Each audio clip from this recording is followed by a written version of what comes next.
Praise the Lord, dear body of Christ. A very, very warm welcome to each and every one of you in the mighty, mighty name of our resurrected Savior, Lord Jesus Christ. Dear brothers and sisters, today I would be sharing on Romans chapter 5, verses 1 to 5, which speaks of, Paul basically speaks over here of what exactly are the riches of God's grace for a believer who is declared righteous by the finished cross work of Jesus Christ. So today, before we begin, let us begin with a short prayer. Father God, in Jesus' mighty name, we thank you so much for this gift of life. We thank you so much for the gift of salvation, that you sent your Son Jesus Christ to die for our sins on the cross of Calvary. And anybody who believes in the gospel, 1 Corinthians chapter 15, verses 1 to 4,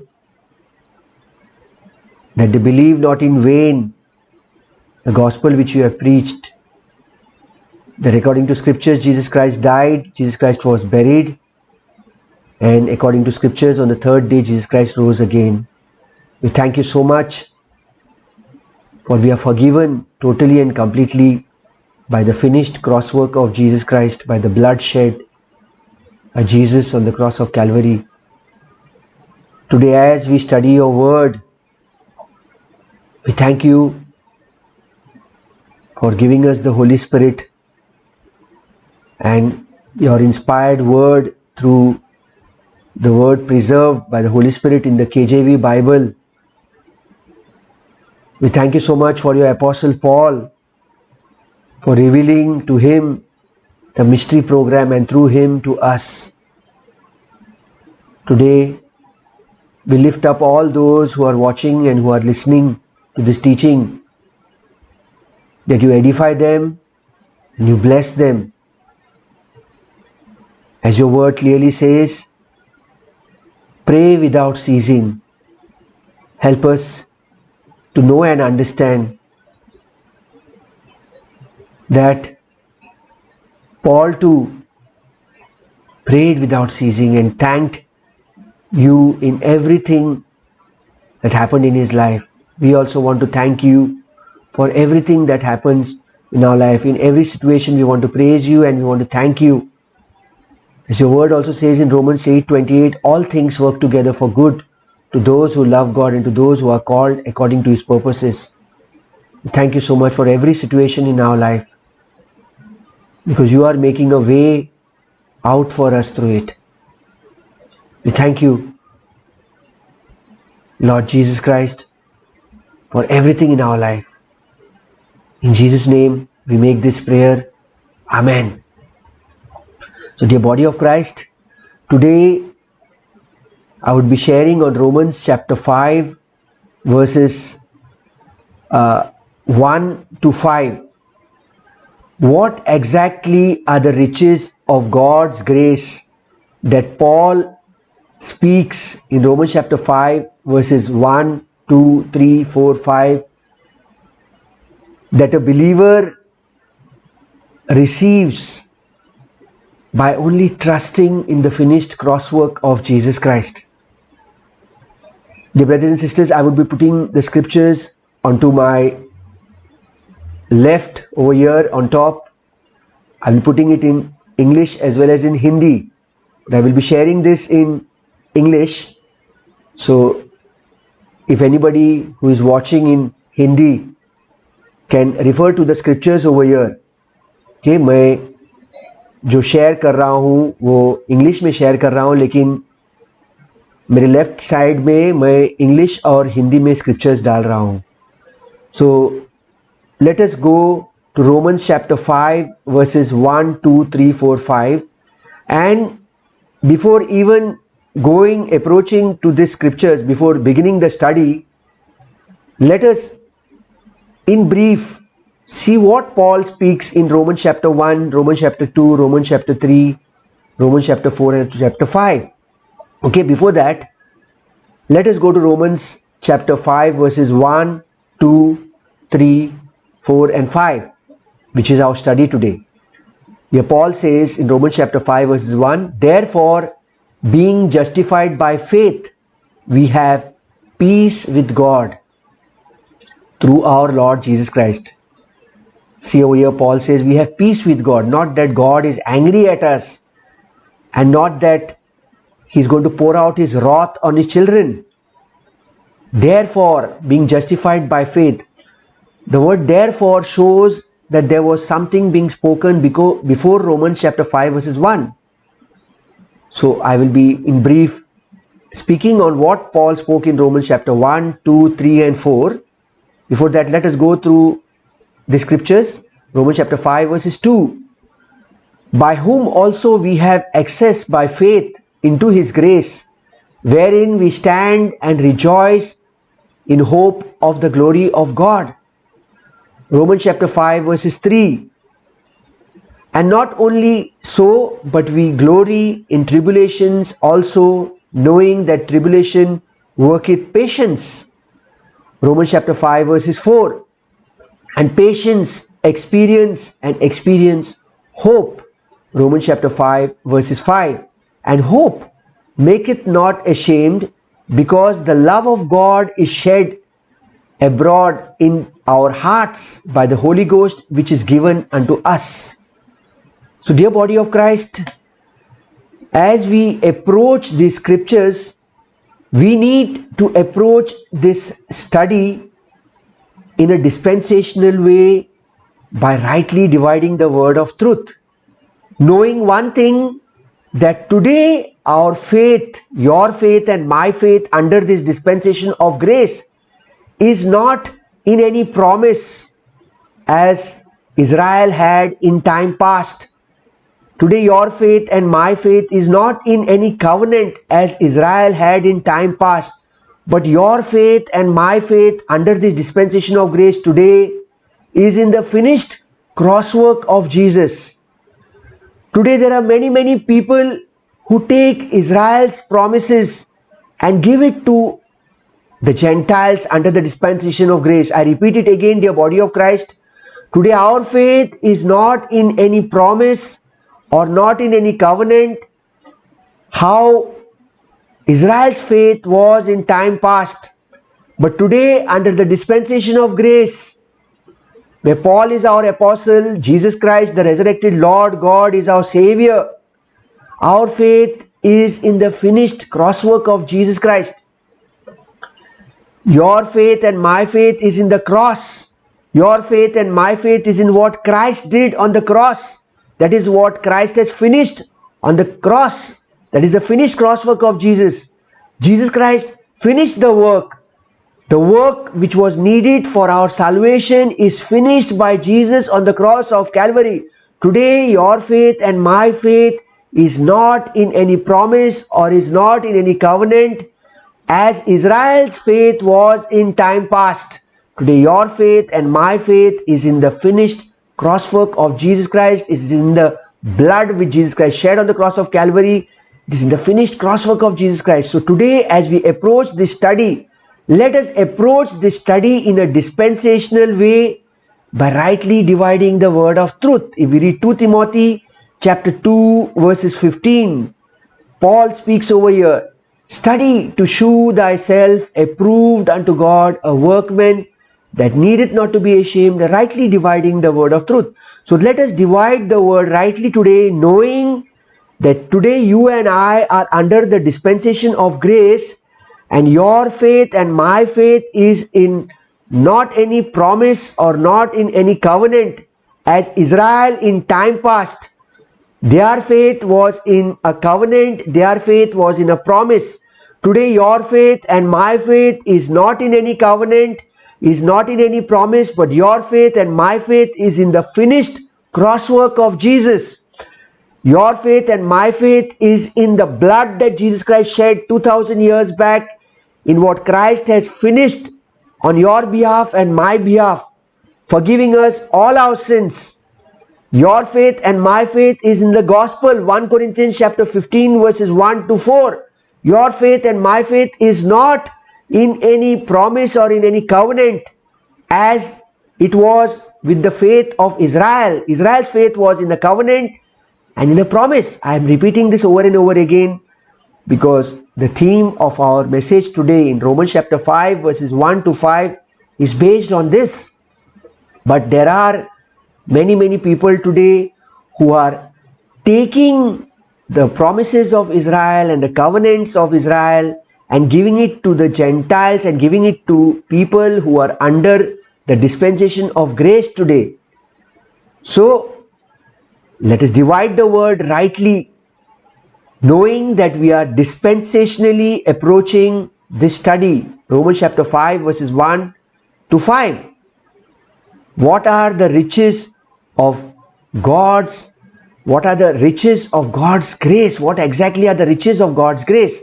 So let us go to the 4 scriptures. Briefly, I'll just put it on the screen, which speaks about dispensation. 1 Corinthians chapter 9 verses 17, Paul is speaking, a dispensation of the gospel is committed unto me. Ephesians chapter 1 verses 10, that in the dispensation of the fullness of times, he might gather together in one all things in Christ.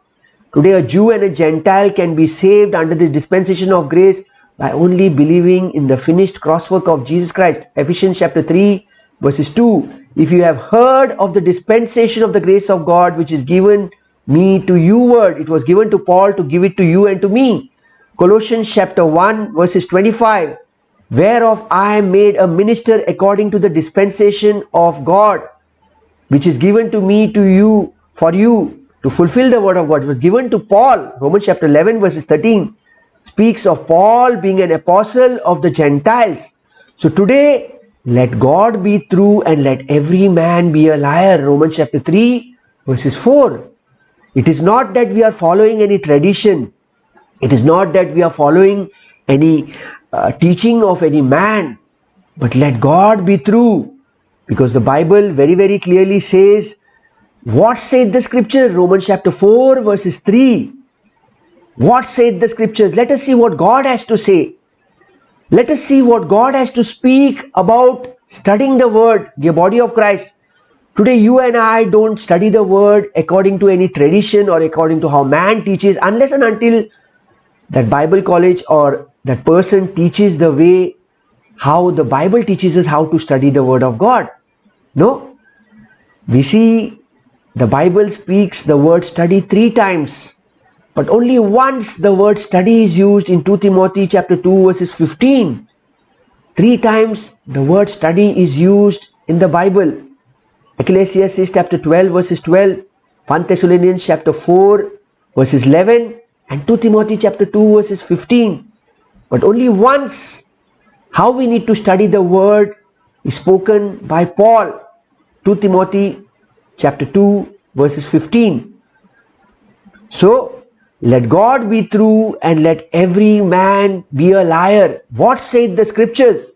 Romans chapter 11 verses 2. Again, what saith the scriptures? What God has to say. And Galatians chapter 4 verses 30 again speaks of what scripture has to say, what God has to say.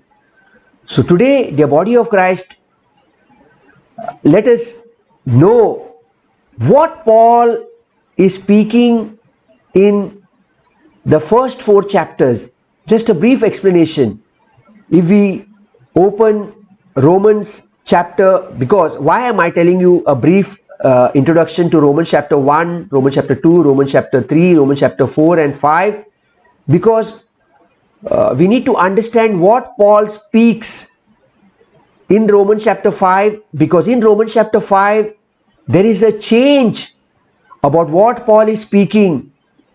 Okay, later on in future I would be taking a verse by verse study on the book of Romans. So today in Romans chapter 1 we see Paul explains how that right from the beginning, right from the creation, right from the time God created man, all men in the world are without excuse before God, and hence there are none who are righteous. All mankind is unrighteous, and all mankind right from the creation of this world till today is worthy of God's wrath unless and until they have trusted in the gospel. All mankind, right from the creation of this world, is worthy of God's wrath. This is what we read in the full chapter of Romans chapter 1. Romans chapter 1. And as we go further into Romans chapter 2 verses 1, I'll put it on the screen, Romans chapter 2 verses 1. What is Paul saying over here? He's saying over here, therefore thou art inexcusable, O man, whosoever thou art that judgest, for wherein thou judgest another, thou condemnest thyself, for thou that judgest dost the same things. What is Paul speaking over here in Romans chapter 2 verses 1? That God is impartial in his judgment. God is impartial. He speaks of the impartiality of God. He's saying, therefore, you have no excuse or justification, every one of you who are hypocrites, hypocritically judging and condemning others, for in passing judgment on another person, you condemn yourself, Paul is saying, because you who judge from a position, we are judging from a position of arrogance or self-righteousness and a habitual practicing the very same things which you denounce. Yes, in Romans chapter 2 verses 1, we see even those who understand and who know how God judges are without an excuse. Yes, dear body of Christ. Here in Romans chapter 2 verses 1, as we just read, it's on the screen over here, Paul is saying that we see even those who understand and who know how God judges are without an excuse, because in passing judgment on another person, you condemn yourself. Because when you judge, you are judging from a position of arrogance. People have arrogance in them when they are judging. Self-righteousness, are habitually practicing the very same things which you denounce. We see here very clearly that if they choose to judge, then the standard by which they judge condemns themselves. Romans chapter 2 verses 1. In Romans chapter 3, Paul speaks how Israel in time past had an advantage more than the Gentiles. Yes, Paul is speaking in Romans chapter 3 how in time past, in Ephesians chapter 2 we read time past, but now and in ages to come. If you read Ephesians chapter 2 verses 7 to 15, you see over there time past, but now and ages to come. In Romans chapter 3, Paul speaks how Israel in time past had an advantage more than the Gentiles. So in Romans chapter 3 verses 1, what is Paul saying over here? What advantage? See over here. Then hath the Jew, or what profit is there of circumcision? Basically in time past, the Jews had greater advantages than the Gentiles. Romans chapter 3 verses 1, all the world was guilty. And Paul is saying in Romans chapter 3 verses 1, then what is the advantage of the Jew, or what is the benefit of circumcision? What advantage did Israel actually have in time past? They had a great advantage. They had advantages more than the Gentiles. If we read Romans chapter 3 verses 9 and 10, what do we read? What then? Are we better than they? No, in no wise. For we have before proved both Jews and Gentiles that they are all under sin. Though Israel had a great advantage, yet all were under sin. Romans chapter 3 verses 10. As it is written, there is none righteous, no, not one. What is Paul saying in Romans chapter 3 verses 9 and 10? He's saying, well then, are we Jews better off than they? Not at all.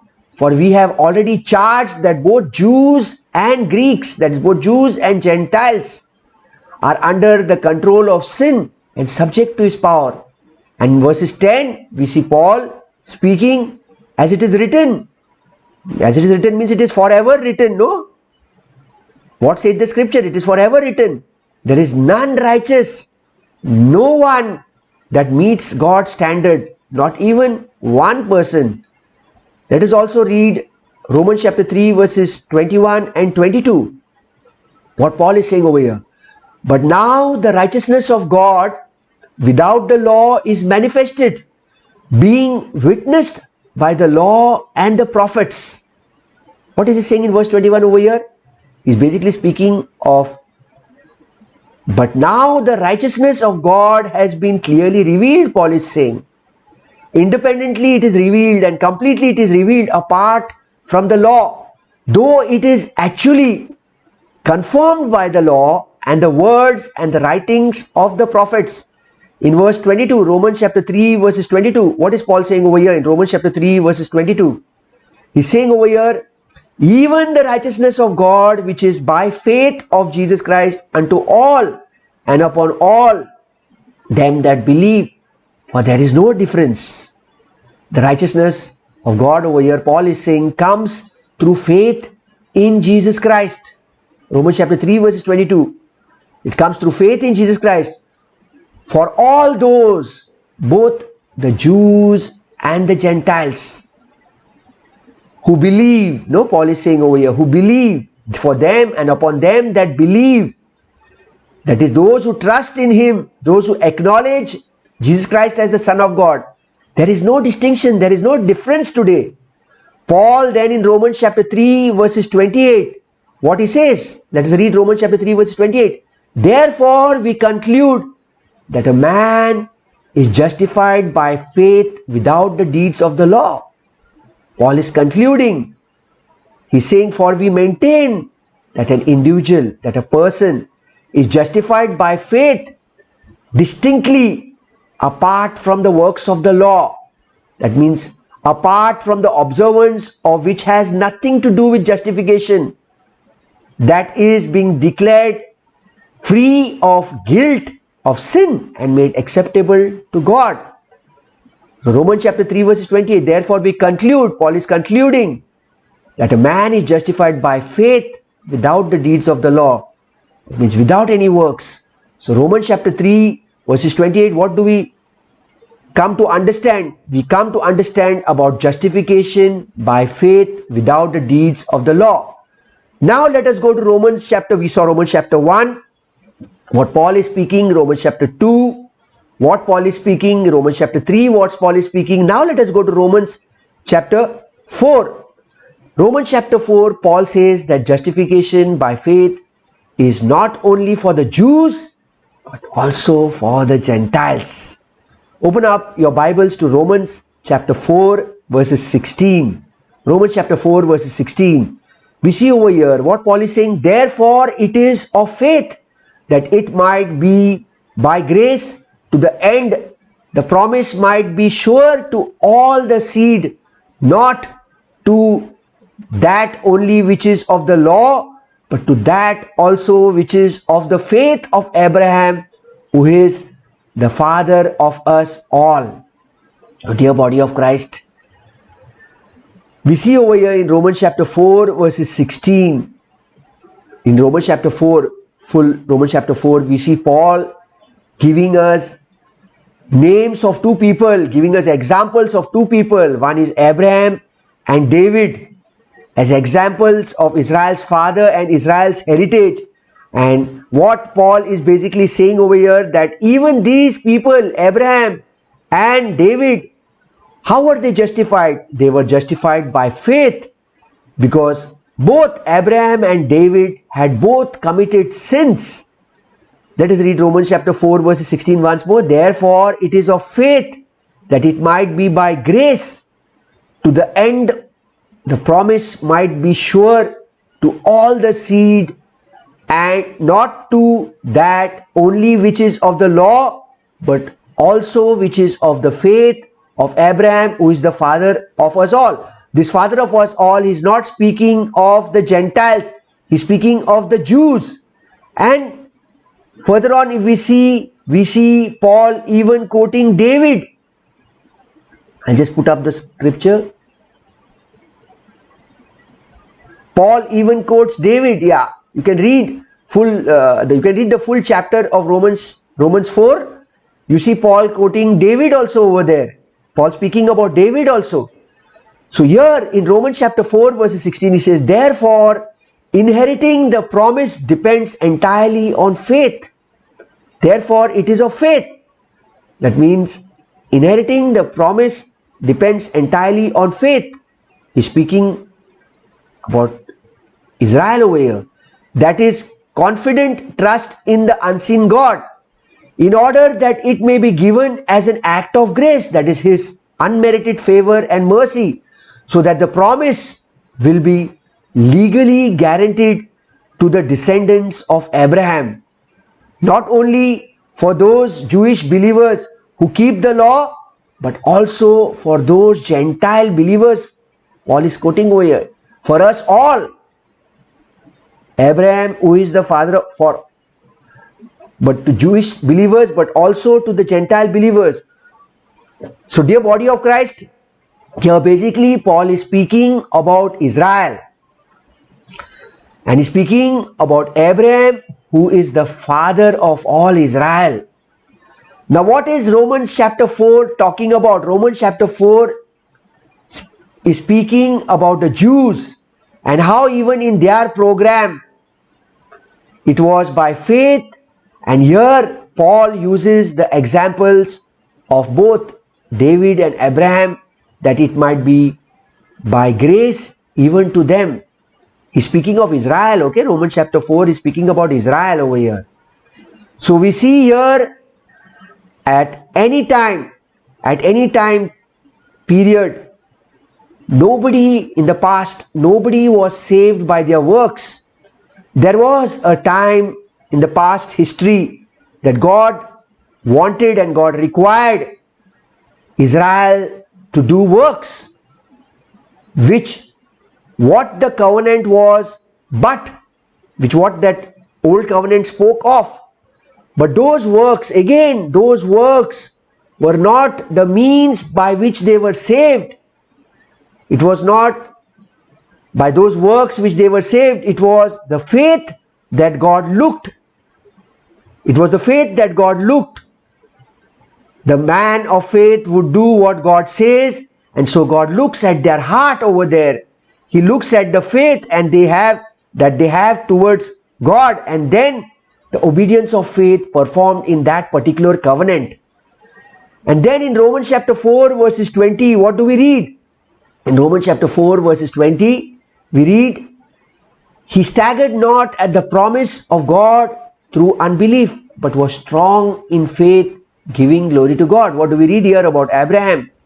But he did not doubt, Abraham did not doubt, or Abraham did not waver in unbelief concerning the promise of God, but he grew strong. Abraham grew strong and empowered by faith, giving glory to God. Abraham believed that God was able to perform what he had promised him.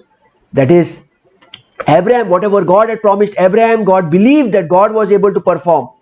And now let us open our Bibles to Romans chapter 4 verses 22 and let us see what it speaks over here. And therefore it was imputed to him for righteousness. Therefore it was imputed for Abraham for his righteousness. The body of Christ, it was credited by his faith. Romans chapter 4 verses 22. Therefore his faith, that was Abraham's faith, was credited to him as righteousness. That was, he was at right standing with God. God imputes righteousness to Abraham and to us by faith. It was imputed to Abraham by faith because he believed that God was able to do that which he promised. So today, dear body of Christ, what Romans chapter 4 verses 20 says, Romans chapter 4 verses 20 says, he staggered not at the promise of God through unbelief, but was strong in faith, giving glory to God. What does it say? Abraham did not doubt. Abraham did not waver in unbelief, staggered not at the promise. Abraham staggered not means he did not doubt, he did not waver in unbelief concerning the promise of God, but he grew strong and empowered by faith, giving glory to God.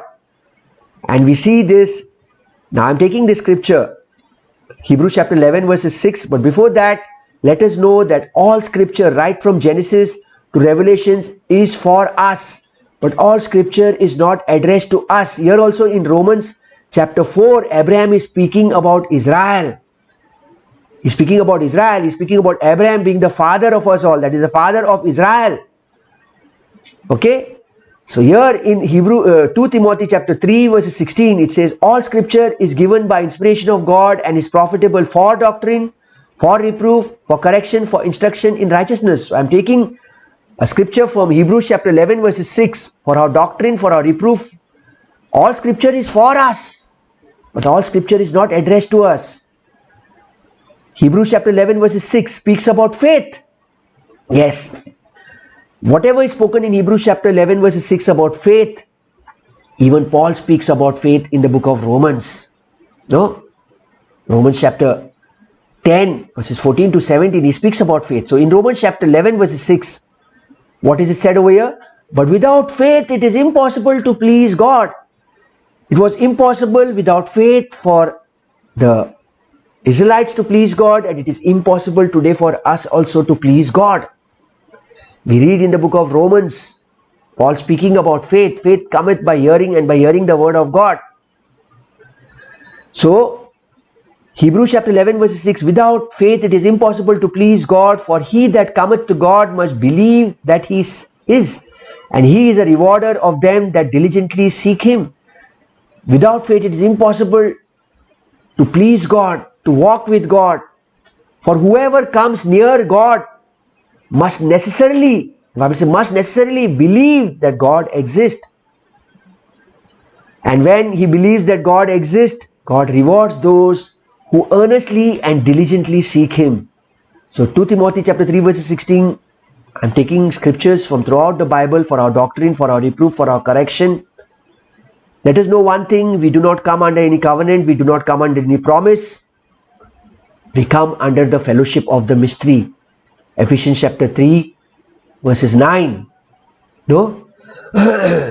Your faith and my faith is in the finished crosswork of Jesus Christ, whereas the faith of Israel was, the faith of Abraham was in the promise, in the covenant.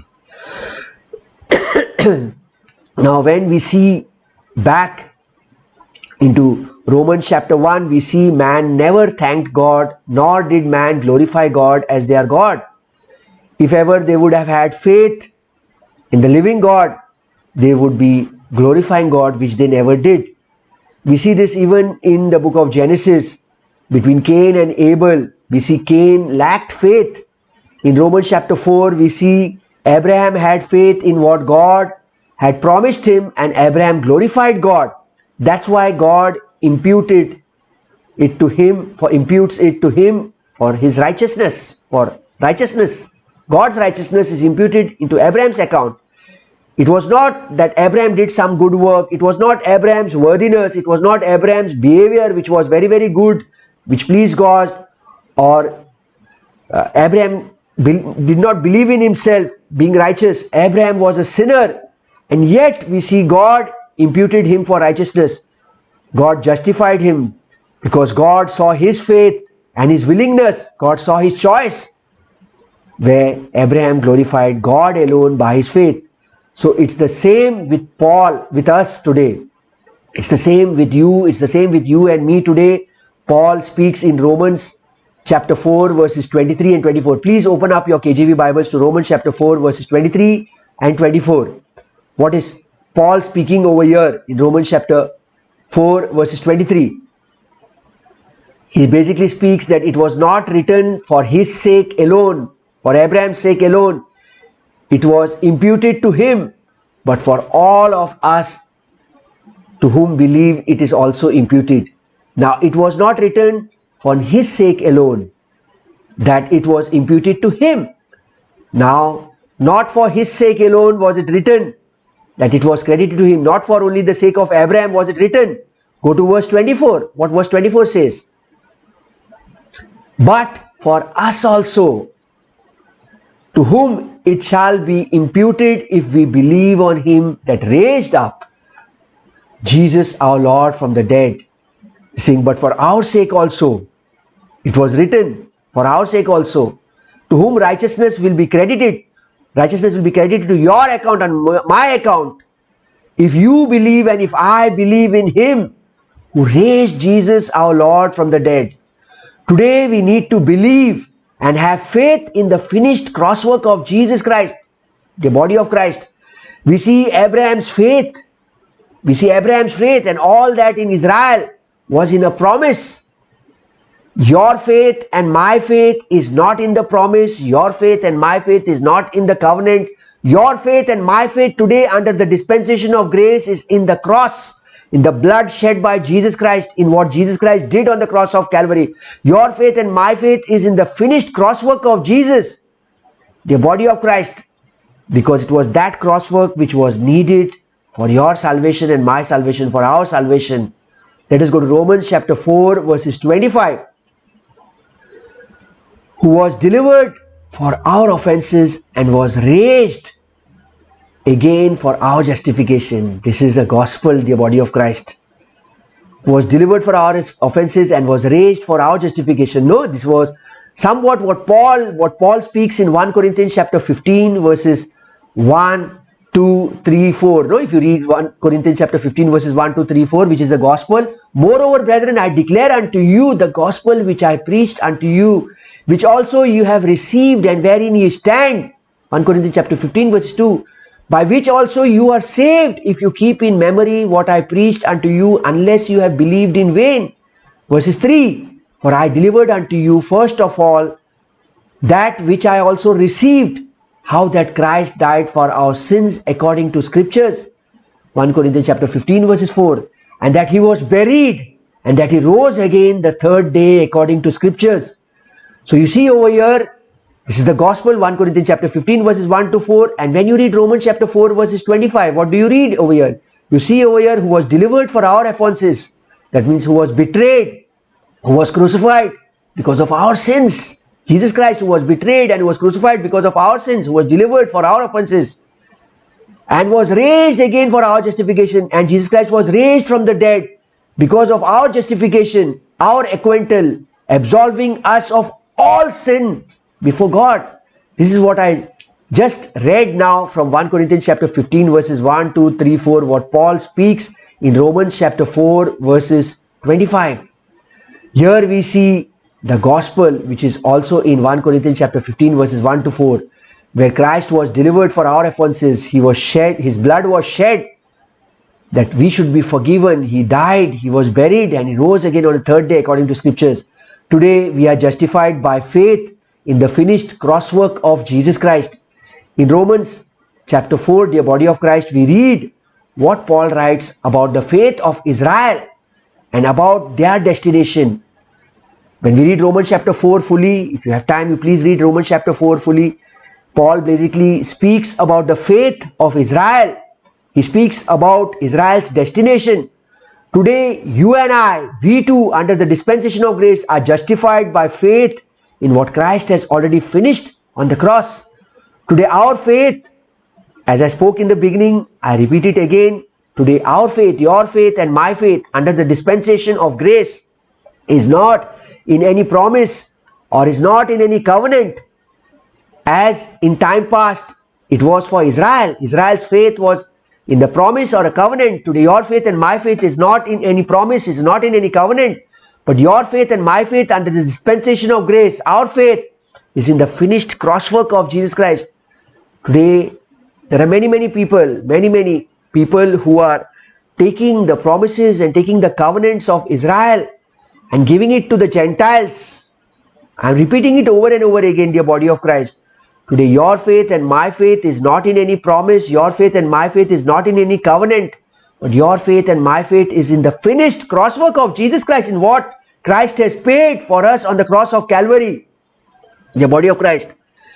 Go to Romans chapter 3 verses, go to Romans chapter 3 verses 28. Yes, Romans chapter 3 verses 28. Therefore we conclude that a man is justified by faith without the deeds of the law. For we maintain, Paul is saying, that an individual is justified by faith distinctly apart from works of the law, apart from observing of what has nothing to do with justification, that is being declared free of the guilt of sin and made acceptable to God. The body of Christ, in Romans chapter 3 verses 28, we see Paul is concluding. What is he concluding? That a man is justified by faith without the deeds of the law. Man is justified by faith distinctly apart from works of the law, apart from observing the law of which had nothing to do with justification, that is being declared free of guilt, of sin, and being made acceptable to God. Here in Romans chapter 4, Paul says that the law itself does not bring the inheritance to Israel. It's the faith of those people under that dispensation who walk in the faith of Abraham. It was those in the circumcision of faith who received the inheritance, right? Not those who by the law receive the inheritance. Therefore we conclude that a man is justified by faith without the deeds of the law. Today you and I, Gentiles, we Gentiles, you and I were never given a promise. You and I were never given a covenant. We were chosen by God before the foundations of this earth. It was Israel who were given the covenant. It was Israel who were given the promise through Abraham. So we see Paul speaking in Romans chapter 4, which is justification by faith applied to Israel's program. It's not the mystery program which was revealed to Paul. Here in Romans chapter 4, Paul is speaking about Israel's justification by faith being applied to Israel's program. Many take Romans chapter 4 applying it to the Gentiles under the mystery program. In Romans chapter 4, Paul is talking specifically about Israel. Just like in Romans chapter 2 verses 13, we see Paul says something very similar what James is speaking, no? If you read Romans chapter 2 verses 13, what is Paul speaking? For not the hearers of the law are just before God, but the doers of the law shall be justified. Again, Romans chapter 2 is not spoken about Gentiles under the dispensation of grace. These were those people who knew about the law and they would judge others. You can read the full chapter of Romans chapter 2. I spoke in the beginning, giving you a brief introduction of Romans chapter 1, 2, 3 and 4. Just like now here in Romans chapter 2 verses 13, Paul is speaking exactly somewhat similar words what James is speaking in James chapter 1 verses 22 and 23. But be ye doers of the word and not hearers only, deceiving your own selves. James chapter 1 verses 23. For if any be a hearer of the word and not a doer, he is like unto a man beholding his natural face in a glass. Now why did I quote you this?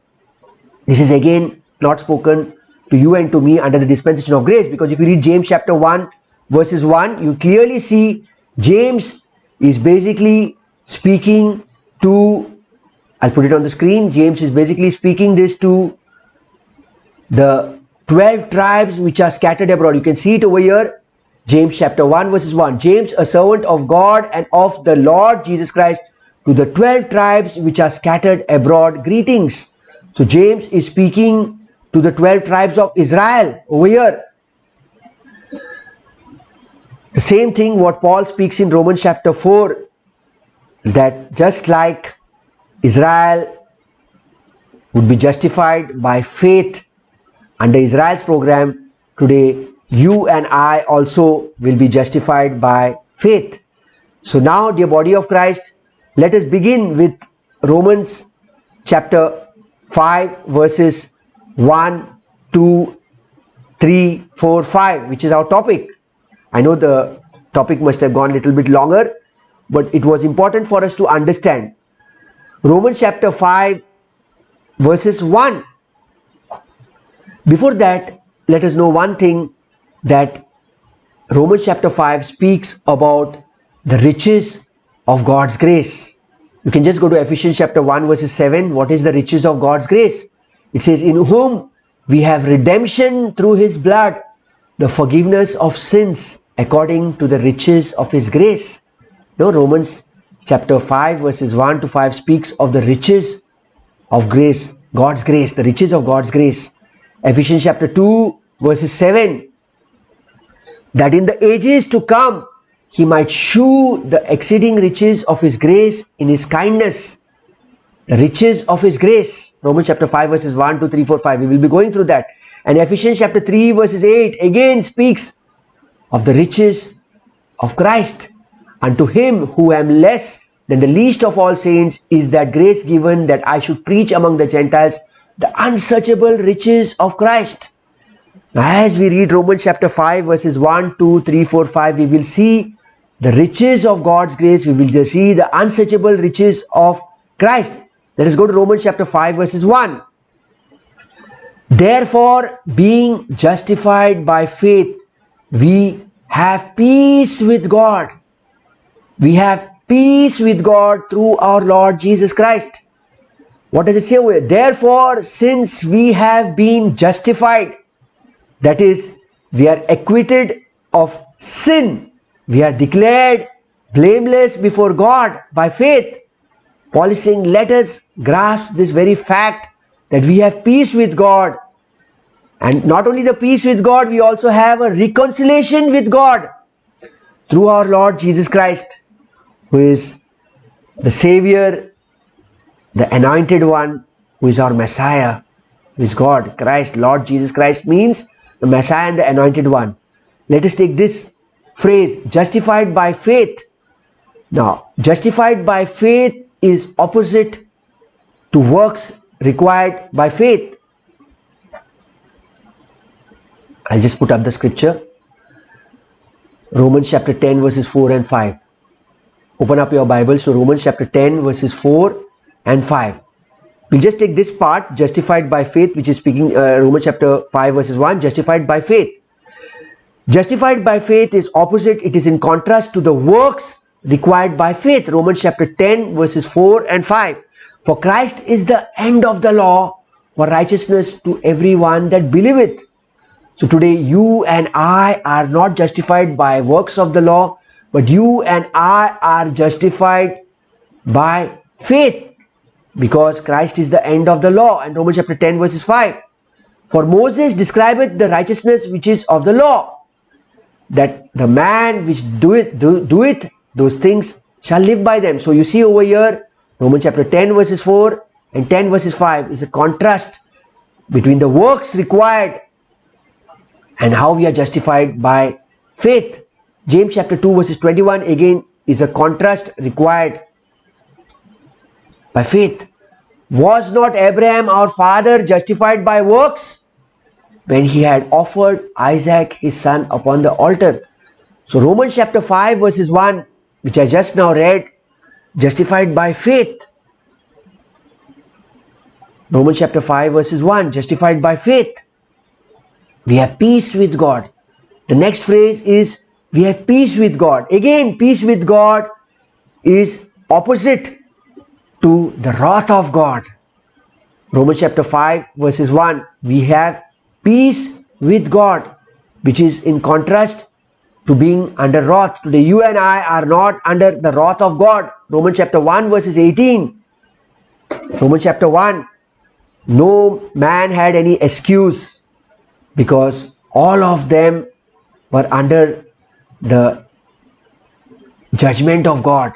For the wrath of God is revealed from heaven against all ungodliness and unrighteousness of men who hold the truth in unrighteousness. Nobody could be saved over there. Everyone was under the wrath of God.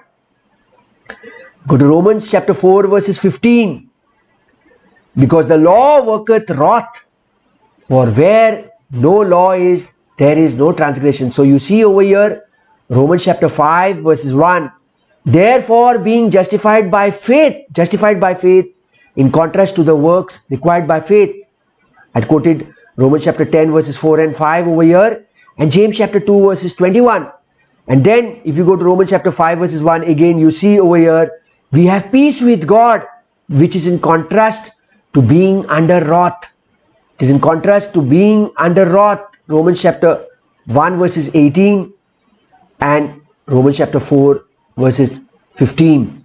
Because the law worketh wrath, for where no law is, there is no transgression. So dear body of Christ, today you and I are justified by faith alone, in Christ alone, through his finished cross work. And we have peace with God. It is not that you and I are not reconciled with God. We are reconciled with God. We have peace with God. Israel could only reap the wrath of God. We read this in Isaiah chapter 13 verses 13. And open up your KJV Bibles. Israel could only reap the wrath of God. Isaiah chapter 13 verses 13. Therefore, I will shake the heavens, and the earth shall remove out of her place the wrath of the Lord of hosts, and in that day of his fierce anger. But today you and I have been justified by faith. We are made blameless by faith. We don't reap the wrath of God. We have peace of God. We have the peace of God. Hebrews chapter 3 verses 8 and Hebrews chapter 3 verses 9, 10 and 11 we read. Harden not your hearts as in the provocation in the day of temptation in the wilderness. Israel could only reap the wrath of God. Hebrews chapter 3 verses 9. When your fathers tempted me, proved me, and saw my works 40 years. Hebrews chapter 3 verses 10. Wherefore I was grieved with that generation and said, they do always err in their heart, and they have not known my ways. Hebrews chapter 3 verses 11. So I swear in my wrath, they shall not enter into my rest. So you see, dear body of Christ, Israel could only reap the wrath of God. But today you and I, according to Romans chapter 5 verses 1, therefore we have been justified. We are acquainted of sin. We are acquitted of sin. We are declared blameless before God by faith. So Paul is saying, let us grasp the fact that we have peace with God. Today you and I have peace with God. Israel could only reap the wrath of God. Go to even Hebrews chapter 10 verses 26 and 27. Again, the book of Hebrews clearly states, written to the Jews, for if we sin willfully, after that we have received the knowledge of the truth, there remaineth no more sacrifice for sins. Verses 27. But a certain fearful looking for of judgment and a fiery indignation which shall devour the adversaries. You see, Israel could only reap the wrath of God. But you and I, according to Romans chapter 5 verses 1, are justified by faith and we have peace with God, the body of Christ. Go to Revelation chapter 6 verses 16 and Revelation 16 verses 1. And said to the mountains and rocks, fall on us and hide us from the face of him that sitteth on the throne and from the wrath of the Lamb. This is in the ages to come. Revelation chapter 16 verses 1. They could only reap the wrath of God. Israel could only reap the wrath of all those who reject Christ, even during the 7-year tribulation period. They will be reaping the wrath of God. And I heard a great voice out of the temple saying to the 7 angels, go your ways and pour out the vials of the wrath of God upon the earth. This is the book of Revelations in ages to come. No? We read Ephesians chapter 2 verses 7 to 15. We see time past, but now in ages to come. In the ages to come, Israel will be reaping the wrath of God if ever they reject Christ. But the Bible says all Israel must be saved.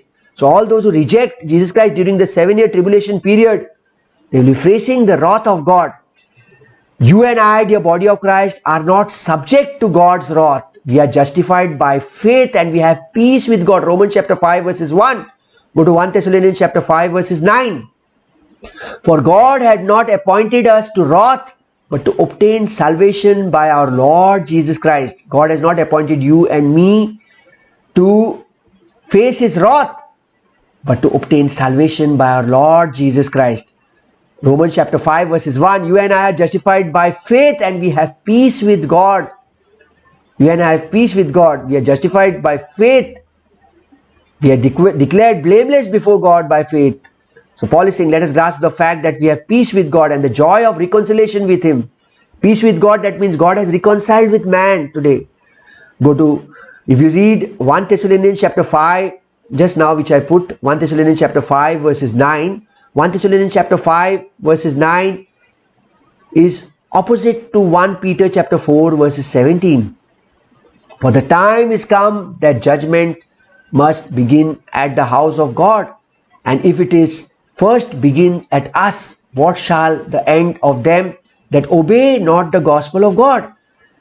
You and I are not subject to the wrath of God, 1 Thessalonians chapter 5 verses 9, which is in contrast with 1 Peter chapter 4 verses 17. Why? Because we know that Peter, according to Galatians chapter 2 verses 7, 8 and 9, Peter, James and John were called to go to preach to the circumcision. So Peter here is addressing Israel. Israel could reap the wrath of God. Israel could reap the wrath of God. You and I are justified by faith and we have peace with God. So you and I are not subjects to God's wrath anymore, according to 1 Thessalonians chapter 5 verses 9, which is exactly opposite to 1 Peter chapter 4 verses 17. Peace with God through Christ means the problem of sin is gone. The problem of sin is finished. Jesus Christ has finished the cross work, finished sin through His cross work on Calvary. Go to Romans chapter 3 verses 9. When you and I have peace with God, means the problem of sin is dealt with on the cross of Calvary.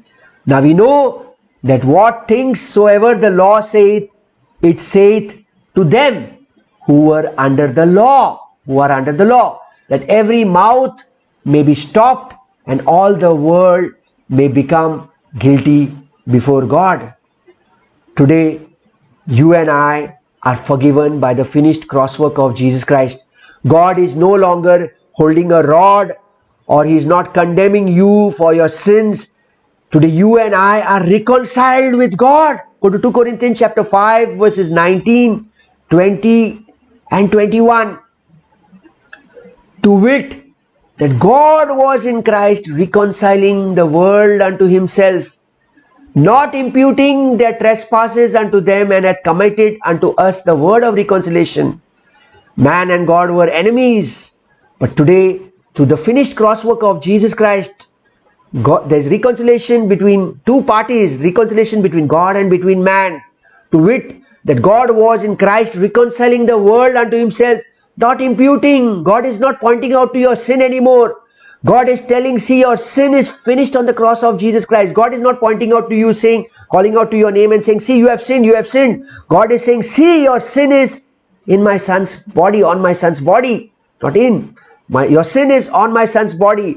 Your sin is finished on the cross of Calvary. To wit, that God, 2 Corinthians chapter 5 verses 19, to wit, that God was in Christ reconciling the world unto Himself, not imputing their trespasses unto them, and had committed unto us the word of reconciliation. 2 Corinthians chapter 5 verses 20. Now then we are ambassadors for Christ. Today you and I on this earth are ambassadors for Christ. We are citizens of heaven. Philippians chapter 3 verses 20 and 21. Our permanent place is in heaven, but we are ambassadors over here to preach the gospel, to save souls through the gospel, telling them that God is not pointing out to your sin anymore. God is pointing out to your sin on His Son's body on the cross. As though God did beseech you by us, we pray you in Christ's stead, be reconciled to God.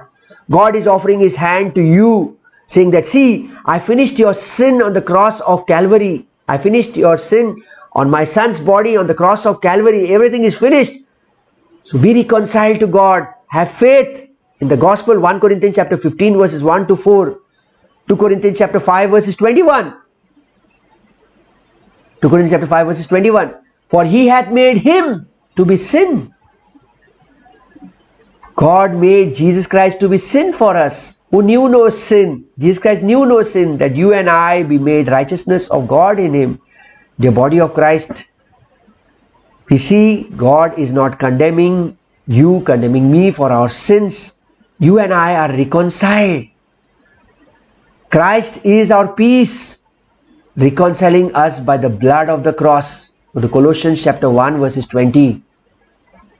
And having made peace through the blood of his cross, by him to reconcile all things unto himself, by him, I say, whether they be things in earth or things in heaven. Here we see, and having made peace through the blood of his cross, by him to reconcile all things, things in heaven and on earth, all things. Christ blood shed on the cross of Calvary reconciles man with God. That is why in 2 Corinthians chapter 5 verses 19 it says, God is for wit that God was in Christ reconciling the world unto himself, not imputing their trespasses unto them, and had committed unto us the word of reconciliation.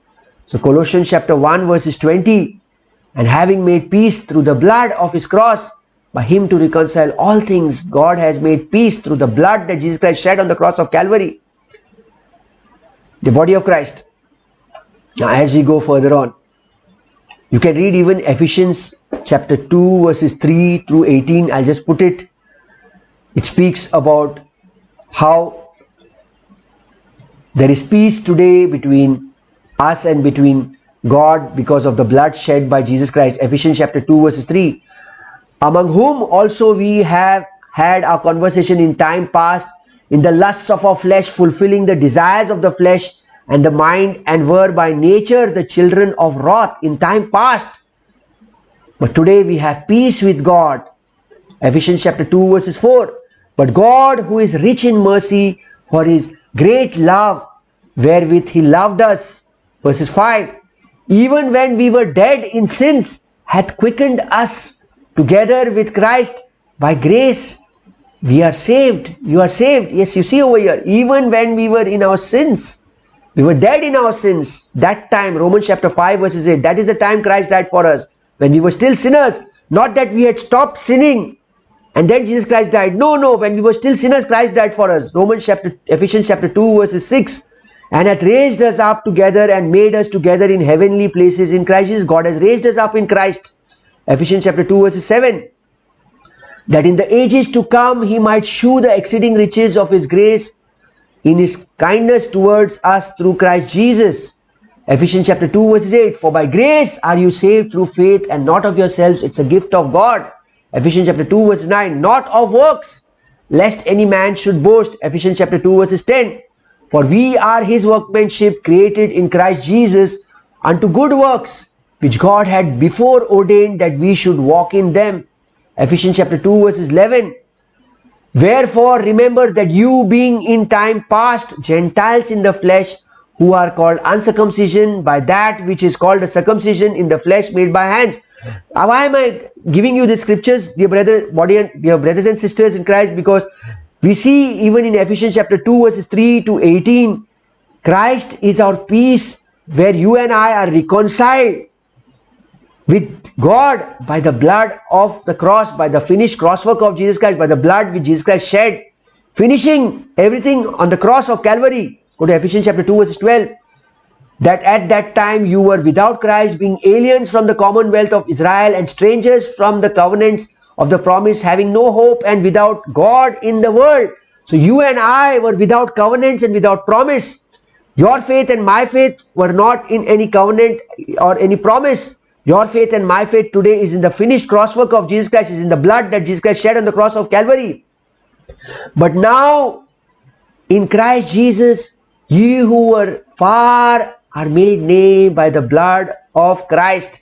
So today you and I are come close to God because of the blood shed by Jesus Christ, not because of any faith in any covenant or any promise. For he is our peace, Jesus is our peace, who had made both one and had broken down the middle wall of partition between us. The middle wall of partition, Jew and Gentile, is broken down. Today both a Jew and a Gentile can have peace with God through the gospel. 1 Corinthians chapter 15 verses 1 to 4. But in time past it was not like that. Having abolished in his flesh the enmity, even the law of commandment contained in ordinance, to make in himself of twain one new man, so making peace. Ephesians chapter 2 verse 16. And that he might reconcile both unto God in one body by the cross, having slain the enmity thereby. Ephesians chapter 2 verses 7. And came and preached, Ephesians chapter 2 verses 17, not 7. And came and preached peace to you which were far off, and to them that were near. Ephesians chapter 2 verses 18. For through him we both have access by one Spirit unto the Father. So we see over here the body of Christ. Jesus Christ is our peace, having peace with God. Today you and I have peace with God, not like how Israel would reap the wrath of God. Go to Romans chapter 5, having finished Romans chapter 5 verses 1, go to Romans chapter 5 verses 2. Romans chapter 5 verses 2. By whom also we have access by faith into this grace wherein we stand and rejoice in hope of the glory of God. We have access by faith, in contrast to the access through the covenant requirements, through the Old Testament covenant requirements. Today you and I have access by faith. We have access by faith. That means you and I have faith in the finished cross work of Jesus Christ. Your faith and my faith does not lean on the covenants and the promises. Israel accessed grace through covenants and promises. No, John chapter 1 verses 17. Israel accessed God's grace through the covenants and through the promises. Go to John chapter 1 verse 17. For the law was given by Moses, but grace and truth came through Jesus Christ. And Hebrews chapter 12 verses 15. Looking diligently lest any man fail of the grace of God, lest any root of bitterness springing up, troubling you, and thereby many be defiled. So we see Israel could access God's grace through the covenants and through the promises. But you and I have access by faith in the finished cross work of Jesus Christ. Romans chapter 5 verses 2. You and I have access by faith into His grace. Israel had access into God's grace through the covenants and through the promises. You and I have access to God's grace by our faith in the finished cross work of Jesus Christ. Hope you all are understanding the body of Christ. Your access and my access to God's grace is through the finished cross work of Jesus Christ. Israel's access to God's grace is through the covenants and through the promises. Go to Romans chapter 5 verses 2 again. Into this grace wherein we stand, by whom also we have access by faith into this grace wherein we stand. You and I have access to God's grace through the finished cross work of Jesus Christ. By faith in the finished cross work of Jesus Christ, you and I have access to God's grace. Whereas Israel had access to God's grace through their covenants and through their promises. Go to Ephesians chapter 3 verses 1 through 8. For this cause I, Paul, the prisoner of Jesus Christ, for you Gentiles. Verses 2. If you have heard of the dispensation of the grace of God which is given me to you word. Verses 3. How that by revelation He made known unto me the mystery, as I wrote afore in few words. God spoke through Paul, and through Paul speaking to you and to me. The dispensation of grace was revealed to the apostle Paul. Ephesians chapter 3 verses 4. Whereby when you read, you may understand my knowledge in the mystery of Christ. When we read Paul's letters, we will understand the knowledge of Paul in the mystery of Christ. Ephesians chapter 3 verses 5. Which is in other ages, in time past, was not made known unto the sons of man. Time past, that means from the book of Genesis till the time Paul was touched, till the time the dispensation of grace was revealed to Paul, till the time the mystery program was revealed to Paul. It was not known in time past unto the sons of man, as it is now revealed unto His holy apostles and the prophets by the Spirit. So Israel had access to God's grace through the covenants and promises. You and I have access to God's grace through our faith in the finished cross work of Jesus Christ. Israel had access to God's grace by having their faith in the covenants and promises. Your faith and my faith is in the finished cross work of Jesus Christ. Go to Ephesians chapter 3 verses 6. That the Gentiles should be fellow heirs of the same body and partakers of His promise in Christ. through Christ. Our access to God's grace is through Christ, through believing in the gospel. Ephesians chapter 3 verse 7. Wherefore I am made a minister according to the gift of the grace of God given unto me by the effectual working of his power. Ephesians chapter 3 verses 8. Unto me who am less than the least of all saints is the grace given that I should preach among the Gentiles the unsearchable riches of Christ. The unsearchable riches of Christ, the riches of God's grace. Romans chapter 5 verses 1, 2, 3, 4, 5. These 5 verses speak about the riches of God's grace. So dear body of Christ, you and I have access to God's grace through the finished cross work of Jesus Christ.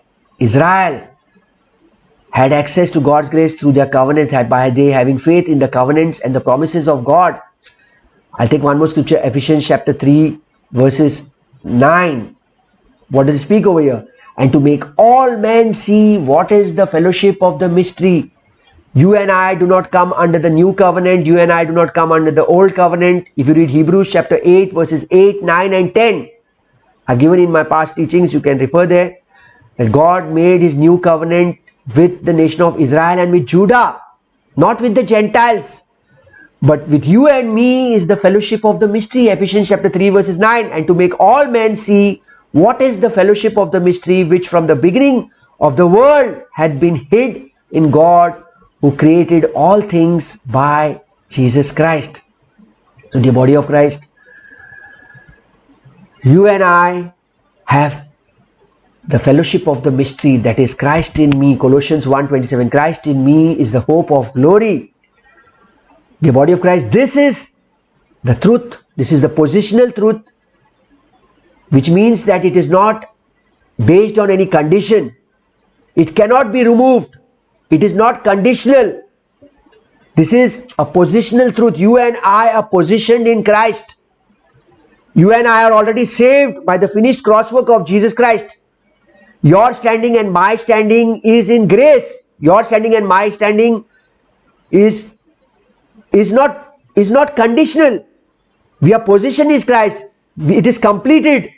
We are freely given everything through Christ. Colossians chapter 2 verses 10. Go to Colossians chapter 2 verses 10. We are freely given and you are complete in him, which is the head of all principality and power. It is not by your fasting that you can come more closer to God. No, you are already positioned in Christ and you are already complete in him. No preacher, no leader, no teacher, no person preaching the word of God can get you more closer to God. Colossians chapter 3 verses 1, 2 and 3. As you read over there, you say, you and I are made one with Christ and we are placed in God. We are so close to God. But very often we do not feel, do not mix up your emotions with your position. This is a positional truth. Positional truth means you are positioned.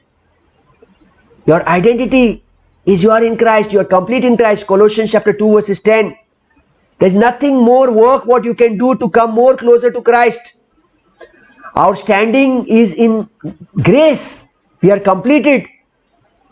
We are given freely through Christ. Colossians chapter 2 verses 10.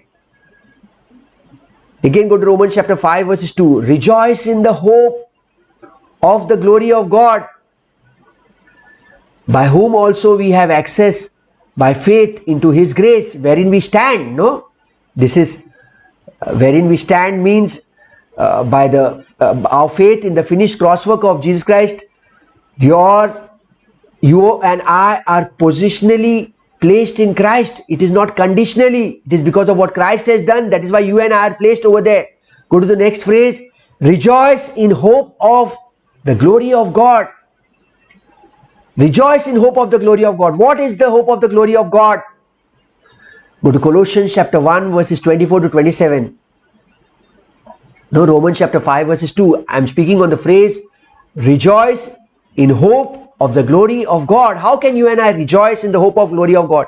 Even though there is so much of pandemic here around, yet we can rejoice in the hope of the glory of God. Why? Go to Colossians chapter 1 verses 24, 25, 26 and 27. Who now rejoice in my sufferings for you and fill up that which is behind of the afflictions of Christ in my flesh for his body's sake, which is the church. Verses 25. Whereof I am made a minister. Paul was made a minister according to the dispensation of God. That is the dispensation of grace. Acts chapter 20 verses 24. It was given to Paul, which is given to me, to you, for you, to fulfill the word of God. Verses 26. Even the mystery which had been hid from ages and from generations, but now is made manifest to his saints. This mystery, which I will be speaking in the very next verse, verse 27, Christ in me is the hope of glory. Nobody in the Old Testament could experience. Nobody before the cross could experience. Nobody in Acts chapter 1, Acts chapter 2, Acts chapter 3, Acts chapter 4, Acts chapter 5.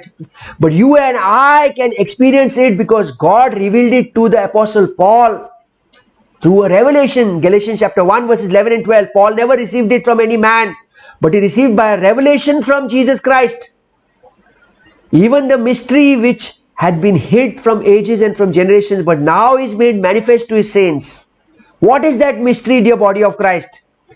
Israel could access God's grace by having faith in the covenants and in the promises. You and I can have access to God's grace by having faith in the finished crosswork of Jesus Christ. Today, even a Jew, even today, under the dispensation of grace, a Jew can be saved and a Jew can have faith in the finished crosswork of Jesus Christ and have access to God's grace.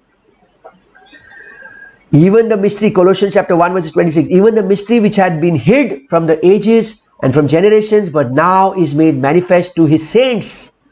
Verses 27, to whom God would make known what is the riches of this mystery. What is the riches of this mystery? Among the Gentiles. And what is that riches of the mystery? Which is Christ in you, the hope of glory. Christ in you, the hope of glory. Colossians chapter 1 verses 27. Christ in you, the hope of glory. The body of Christ, the church will be glorified with Jesus Christ. The church will be glorified with Jesus Christ. Colossians chapter 3 verses 4. When Christ, who is our life, shall appear, then shall you also appear with him in glory. When Jesus Christ appears during the rapture, you and I will also appear in glory. The church will be glorified with Christ. The church shall be glorified with Christ. Romans chapter 8 verses 18. For I reckon that the sufferings of this present time are not worthy to be compared with the glory which shall be revealed in us, the body of Christ. Today, no matter what suffering you're going through, today, no matter what pain you're going through, what is Paul speaking over here in Romans chapter 8 verses 18? He's saying, for I reckon that the sufferings of this present time are not worthy. You cannot compare the sufferings that you're going through today with the glory which will be revealed in us. You may be going through some physical suffering in your body, but I'll tell you, when your body will be glorified, when Jesus Christ comes again, that will be much, much, much more than what pain you're going through today. Romans chapter 8 verses 30. Moreover, whom he did predestinate, them he also called, and whom he called, them he also justified. You and I are justified to the blood shed by Jesus Christ on the cross of Calvary. You and I are justified when we have faith in the finished crosswork of Jesus Christ. Whom he justified, them he also glorified. Ephesians chapter 3 verses 21. Unto him be the glory in the church by Christ Jesus throughout all ages, world without end. Amen. Romans chapter 5 verses 2. Rejoice in the hope of glory. The body of Christ, this is a hope of glory which you and I can rejoice only in Jesus Christ. The church will be glorified with Jesus Christ. Now, let us read Titus chapter 2 verses 13. What he speaks over here. We read over here, looking for the blessed hope and the glorious appearing of the great Savior and our Savior, great God and our Savior, Jesus Christ. When we read Titus chapter 2 verses 13, we see over here that we are awaiting, confidently expecting the fulfillment of our blessed hope and glorious appearing of our great God and Savior Jesus Christ. This is the hope of the future return of Jesus Christ and his glorification. Titus chapter 2 verses 13. So Romans chapter 5 verses 2 says, rejoice in the hope of the glory. So today you and I can rejoice in the hope of the glory that Christ is coming again, where we will be glorified with him, no? 1 Thessalonians chapter 4 verses 13 to 18.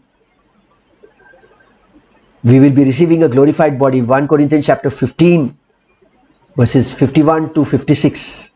We will be receiving a glorified body. Go to Romans chapter 5 verses 3 and Romans chapter 5 verses 4. These are all the riches of God's grace. Romans chapter 5 verses 3.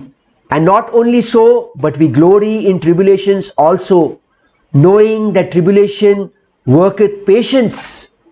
Knowing that tribulation worketh patience. What is he saying over here in verses 3, Romans chapter 5 verse 3? And not only this, but with joy, let us exalt in our sufferings. Whatever suffering you're going through, exalt in our sufferings and rejoice in our hardships, knowing that hardship, distress, pressure and trouble produces patient endurance. Go to verses 4. And endurance, proven character, spiritual maturity, and proven character, hope. Verses 4, no? And patience, experience, and experience hope. Romans chapter 5 verses 3 and 4. And not only so, but we glory in tribulations also, knowing that tribulation worketh patience, and patience, experience, and experience hope. So patience is basically endurance. After you enduring through, growing through, you get a proven character. Through whatever suffering you're going through, you have a hope and confident assurance of your eternal salvation. What hope?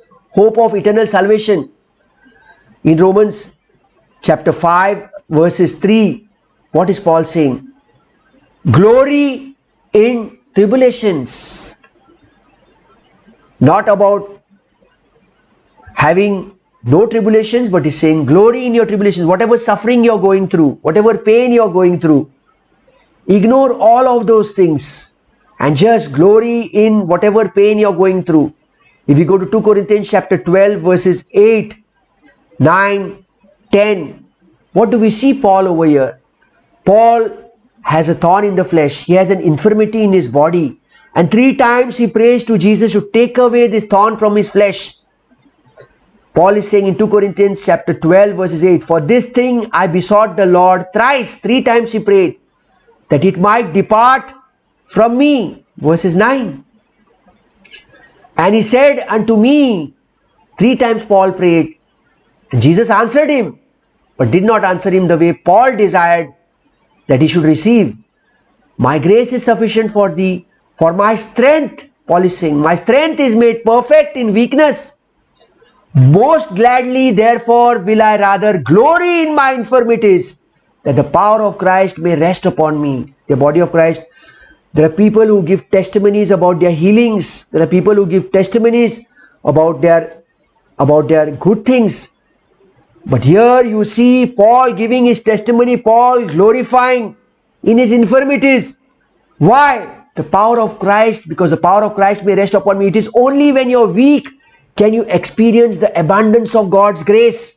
Go to 2 Corinthians chapter 12 verses 10. Therefore, Paul is saying, I take pleasure in infirmities, in reproaches, in necessities, in persecutions, in distress for Christ's sake. For when I am weak, then I am strong. How can you experience the strength of Christ? Only when you are physically weak. When a person has lots of money, he has wonderful health, he can never experience the grace of God. He can never experience the strength of Christ. You can experience the strength of Christ only when you go through your week. He humbles you down. Paul is saying, to keep me from being puffed up with pride, I was given a painful ailment, which was a thorn, which was a messenger from Satan, a thorn in my flesh. He prayed 3 times to God to take it away. 2 Corinthians chapter 12 verses 8. 3 times he prayed. Thrice I pray to depart from me, to take it from me. Pray to take it from me. I'm not saying don't pray for a healing. Pray. God even heals people today according to His will. He knows everything beforehand. Go to 2 Corinthians chapter 12 verses 9. And that He said unto me, my grace is sufficient for you, for my strength is made perfect in weakness. Most gladly, my strength is made perfect when I am physically weak. My strength is made perfect in my financial crisis. Most gladly, Paul is saying, therefore will I rather glory in my infirmities, that the power of Christ may rest upon me. 2 Corinthians chapter 12 verses 10. Therefore I take pleasure in infirmities, in reproaches, in necessities, in persecutions, in distress for Christ's sake. For when I am weak, then I am strong. Go to Philippians chapter 4 verses 6, 7. Be careful for nothing, but in everything by prayer and supplication with thanksgiving let your request be made known unto God. He's speaking about prayer. Paul even speaks about prayer, saying pray without ceasing. Pray without ceasing. Go to Philippians chapter 4 verse 7. And the peace of God which passeth all understanding shall keep your hearts and minds through Christ Jesus. Go to Philippians chapter 4 verses 12 and 13. I know both how to be abased and I know how to abound everywhere and in all things. I am instructed both to be full and to be hungry, both to abound and to suffer need. See, Paul is speaking about his things that he would have sufficient whatever God provided for him. I know how to abound everywhere in all things. I am instructed to be full and to be hungry, both to abound and to suffer need. Go to verses 13, Philippians chapter 4 verses 13. I can do all things through Christ which strengthened me. So Paul could do all things even in his weaknesses. His physical body was weak, yet he would glorify God. No, same thing what we read in 2 Corinthians chapter 12 verses 9. He's saying, my grace is sufficient for you, therefore most gladly will I rather boast in my infirmities, will I rather glory in my infirmities, that the power of Christ may rest upon me. Philippians chapter 4 verses 13, I can do all things through Christ who strengthens me.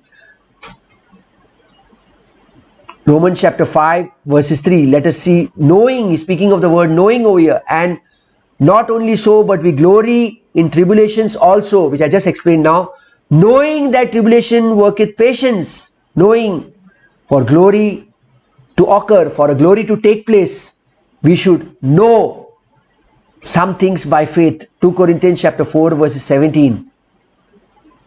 2 Corinthians chapter 4 verses 17.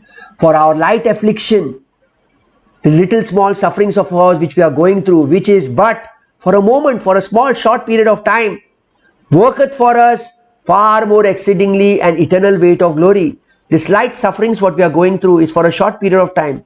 The moment we are not in this body, suppose if Jesus Christ comes, we will have a glorified body. In that body we will no longer have any suffering. So Romans chapter 5 verses 3, and not only so, but we glory in tribulations also, knowing that tribulation worketh patience. We should know some things by faith. For glory to occur, we should know certain things. We should have a knowledge of certain things. Tribulation works patience as man of faith trust totally in the Lord. And we become much stronger in our faith through the experiences of the sufferings that we go through. Further on, knowing that tribulation worketh patience. Okay. Now let us go to Romans chapter 5 verses 5. Go to Romans chapter 5 verses 5.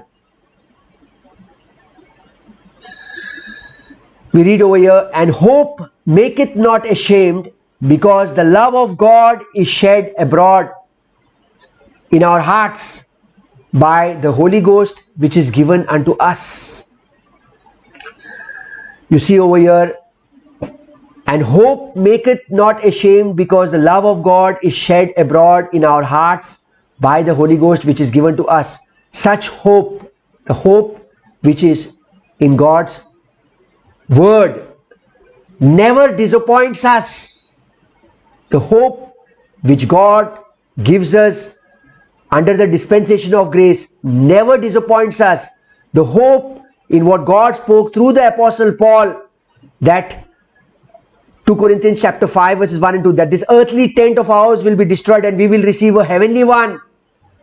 Because God's love has been abundantly poured out within our hearts through the Holy Spirit who was given to us. Hope maketh not ashamed. The hope of glory is not a false hope, but it's a surety. It's 100% sure. This is not by some human being spoken. Let man be a liar, Romans chapter 3 verse 4, and let God alone be true. The word that he speaks is 100% and yes and an amen. The love of God is shed abroad in our hearts. As we see, Paul is preaching this in Galatians chapter 5 verses 22, speaking about the fruit in us. But the fruit of the Spirit is love, joy, peace, long-suffering, patience, gentleness, goodness, faith. The Holy Ghost which is given to us the moment we believe in the gospel. 1 Corinthians chapter 15 verses 1 to 4, according to scriptures, we believe not in vain. According to scripture, Jesus Christ died, that which Paul preached to us. According to scripture, Jesus Christ died, Jesus Christ was buried, and according to scriptures, on the third day Jesus Christ rose again. The moment you believe in the gospel, the Holy Spirit seals us. Go to Ephesians chapter 1 verses 13 and 14. In whom ye also trusted, after that you have heard the word of truth, the gospel of your salvation, in whom also after that you believed, you were sealed with the Holy Spirit of promise. You were sealed, you and I are sealed with the Holy Spirit of promise. Philippians chapter 1 verses 6, he is going to keep us till the day of redemption. Philippians chapter 1 verses 6, I'll put it on the screen. Philippians chapter 1 verses 6. Philippians chapter 1 verses 6. Being confident of this very thing, that he which has begun a good work in you will perform it until the day of Jesus Christ. So you do not need to be bothered. None of your works can destroy what God has done for you. The moment you have trusted in the finished cross work of Jesus Christ, 1 Corinthians chapter 15 verses 1 to 4, you have believed that Jesus Christ shed his precious blood for the forgiveness of your sins. You have put your faith in the finished cross work of Jesus Christ, not your faith in any covenant, in any promise, but your faith in the finished cross work of Jesus Christ, your faith in what Christ has done on the cross of Calvary. You are sealed with the Holy Spirit. You are sealed with the Holy Spirit. Ephesians chapter 1 verse 13, in whom you also trusted, after that you have heard the word of truth, the gospel of your salvation, in whom also after that you believed, you were sealed with the Holy Spirit. Verses 14, which is the earnest of our inheritance until the redemption of the purchased possession, unto the praise of his glory. So dear body of Christ, thank you each and every one of you. I thank each and every one of you for watching and for listening to this teaching, Romans chapter 5 verses 1 to 5, which is the exceeding riches of God's grace. Today, let us know and understand that your faith and my faith under the dispensation of grace is not in any old covenant, but your faith and my faith today is in the finished cross work of Jesus Christ. In time past, the nation of Israel had their faith in the old covenant promises and in the covenants and in the promises. But today, your faith and my faith is in the finished cross work of Jesus Christ. Your faith and my faith is in the blood which was shed by Jesus Christ on the cross of Calvary. Today, there are many people who take Israel's promises and give it to the Gentiles. I have repeated it many times, dear body of Christ. Today, your faith and my faith, our faith, is not in any covenant or is not in any promise, but it is in the finished cross work of Jesus Christ. Your faith and my faith is in the finished cross work of Jesus Christ. And today it is only the blood which Jesus Christ shed on the cross of Calvary. According to scriptures, that Jesus Christ died, Jesus Christ was buried, and according to scriptures, Jesus Christ rose again, which we should not believe it in vain. No, I will put that on screen. 1 Corinthians chapter 15 verses 1, 2, 3, 4 and 1 Corinthians chapter 15 verses 14 and 17. 1 Corinthians chapter 15 verses 1. Moreover, brethren, I declare unto you the gospel which I preached unto you, which also you have received and which you stand. Verses 2. By which also you are saved, if you keep in memory which I preached unto you, unless you have believed in vain. People can believe the gospel in vain. So Paul is saying, don't believe this gospel in vain. Believe it right from the depths of your heart that really Jesus Christ has paid the price for all your sins. Have your faith in the finished cross work of Jesus Christ. Verses 3. For I delivered unto you first of all that which I also received, how that Christ died for our sins according to scriptures. Verses 4. And that he was buried, and that he rose again the third day according to scriptures. Verses 14. And if Christ be not risen, then is our preaching vain, and your faith also is in vain. See how many times he's speaking of the word vain. And go to verse 17. And if Christ be not raised, your faith is vain, you are yet in your sins. Dear body of Christ, believe in the gospel, have faith in the finished cross work of Jesus Christ. Don't have faith in what you can do for God. Don't have faith in what you have done, saying that because I have done, that is why I will go to heaven. No. Have faith in what Christ has done for you. It is what He has done for you. It is for what He has completed on the cross of Calvary that will save you and give you eternal life. So dear body of Christ, thank you very much for watching and for listening to this teaching. If you feel you are blessed listening to this teaching, please share it with your near and dear ones. God bless you. Thank you very much.